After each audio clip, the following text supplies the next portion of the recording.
अपने इस प्रोग्राम के माध्यम से ऐसी स्टोरी के बारे में बताने वाले हैं जिसे सुनकर आप भी हैरान हो जाएंगे। पहली वो भारत के दो स्नीफर डॉग्स जिनका नाम ही उनकी पहचान है, रेम्बो और हनी, जिन्होंने भूकंप में बचाई लोगों की जान। और दूसरी, आखिर क्यों की दुश्मन देश की मदद भारत ने। वैसे तो देखा जाए तो वही बताएगा कि अंतर्राष्ट्रीय स्थल पर क्या भारत को इसका लाभ होगा।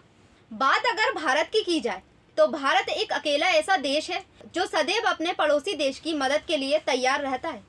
हाल ही में भारत ने तुर्की देश की मदद की। नमस्कार, मैं सोनू रजक, आप देख रहे हैं देश न्यूज। आज का हमारा खास प्रोग्राम मददगार भारत और जाबाज स्नीफर डॉग्स। तुर्की और सीरिया में 6 फरवरी को आए भीषण भूकंप ने 35,000 से अधिक लोगों की जान ले ली है। डर है कि मरने वालों की संख्या और भी बढ़ सकती है। हालांकि इस बीच चमत्कार भी देखने को मिल रहा है। मलबे में कई दिनों से दबे कुछ लोग बचकर जिंदा भी बाहर निकल रहे हैं। वहीं एनडीआरएफ टीम भी दिन रात मदद में लगी है। वहीं एनडीआरएफ के स्नीफर डॉग्स मलबे के नीचे फंसे लोगों की तलाश में बेहद कारगर साबित हुए हैं। भारत की तरफ से चलाया गया ऑपरेशन दोस्त एनडीआरएफ जाबाज स्नीफर डॉग्स ने बचाई लोगों की जान। जी हाँ, हम बात कर रहे हैं भारत की एनडीआरएफ के ऐसे स्नीफर डॉग्स की जिन्होंने तुर्की और सीरिया में आए भूकंप में मलबे में दबे लोगों की जान बचाई। भारत की ओर से तुर्की और सीरिया की मदद के लिए ऑपरेशन दोस्त चलाया गया, जबकि तुर्की ने एक समय में भारत का दिया हुआ गेहूं भी लौटा दिया था, ये कहकर कि इसमें कोई केमिकल भी हो सकता है। बता दें, एनडीआरएफ की टीम वहां भीषण ठंड में भी दिन रात राहत बचाव कार्यों में लगी है। एनडीआरएफ टीम का मानना है कि तुर्की ऑपरेशन के दौरान स्नीफर डॉग्स काफी प्रभावी साबित हुए। टीम का कहना है कि जब मानवीय तरीकों से खोज संभव नहीं हो पा रही थी, तब ये स्नीफर डॉग्स स्क्वाड की टीम रेस्क्यू में काफी मददगार साबित हुई। कई बार दिखाया रास्ता, एनडीआरएफ के श्वास दस्तों के माध्यम से उन लोगों की जान बचाई गई जो मलबे में दबे हुए थे और जिन्हें एनडीआरएफ टीम ढूंढ नहीं पा रही थी। भारत तुर्की को 1970 के दशक से ही मदद करता आ रहा है। हालांकि 1965 और 1971 के युद्ध में तुर्की ने पाकिस्तान की सहायता की थी। इसके बावजूद भारत ने तुर्की की हमेशा मदद की। एक बार फिर तुर्की में आए विनाशकारी भूकंप और उससे हुए भारी नुकसान को देखते हुए भारत मदद के लिए आगे आया। हालांकि भारत और तुर्की के बीच दशकों से संबंध सामान्य नहीं रहे हैं। भारत ने हमेशा तुर्की की मदद की, पर तुर्की से हमेशा भारत को दगा ही मिला है। अभी हाल ही में तुर्की ने अपनी संसद में कश्मीर पर एक कमेटी बनाकर भारत के खिलाफ कदम उठाया था, पर इस नाजुक मौके पर भी भारत ने तुर्की के साथ हर तरीके से खड़ा होकर साबित किया है कि देश अपनी जिम्मेदारियों को समझता है। वहीं तुर्की में आए भीषण भूकंप पर प्रधानमंत्री नरेंद्र मोदी ने दुख व्यक्त किया और कहा कि इस संकट की घड़ी में भारत तुर्की के साथ खड़ा है। वहीं प्रधानमंत्री नरेंद्र मोदी ने कहा है, भारत की 140 करोड़ जनता की संवेदनाएं भूकंप पीड़ितों के साथ है।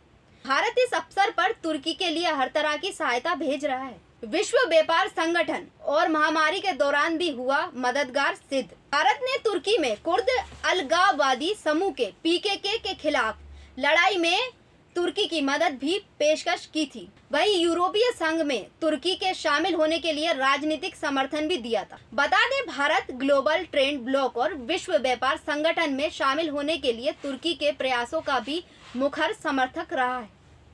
भारत ने क्षेत्रीय सुरक्षा और आतंकवाद के मुद्दे पर भी अपनी भूमिका साफ की है और तुर्की को सुरक्षा बलों के लिए खुफिया जानकारी साझा की और प्रशिक्षण प्रदान किया है।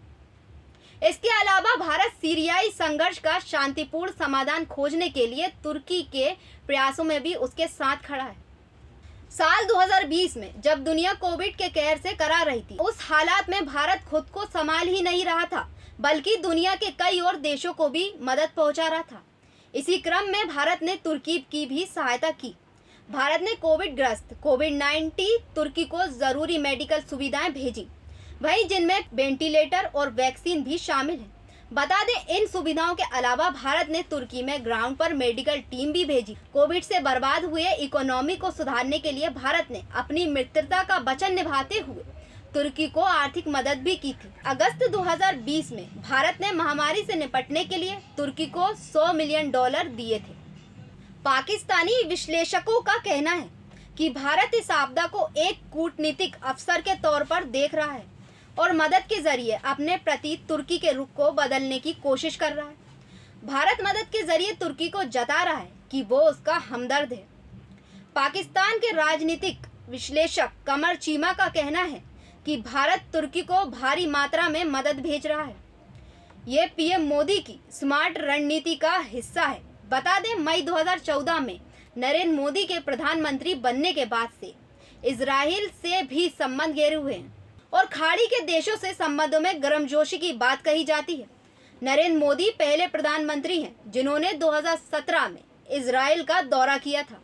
ईरान के साथ भारत का संपर्क बहुत पुराना है और अब तुर्की के साथ भी दोस्ती मजबूत करने की कोशिश शुरू हो गई है।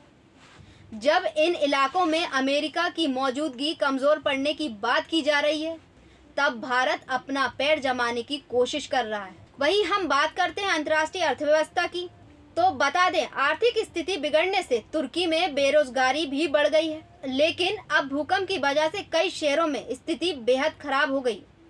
अगर भारत से रिश्ते की बात करें तो कभी भी दोनों देशों के बीच रिश्ते बहुत अच्छे नहीं रहे, क्योंकि तुर्की का हमेशा पाकिस्तान प्रेम झलकता रहा, जिसमें भारत से दूरियां बढ़ती गईं।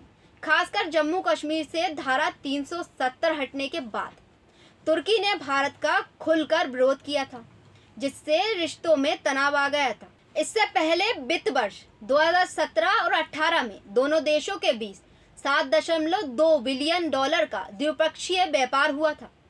वर्ष 2017 और 18 के दौरान तुर्की ने भारत से $5 बिलियन तक का आयात किया था और इसी अवधि के दौरान उसने भारत को $2.2 बिलियन का निर्यात किया था।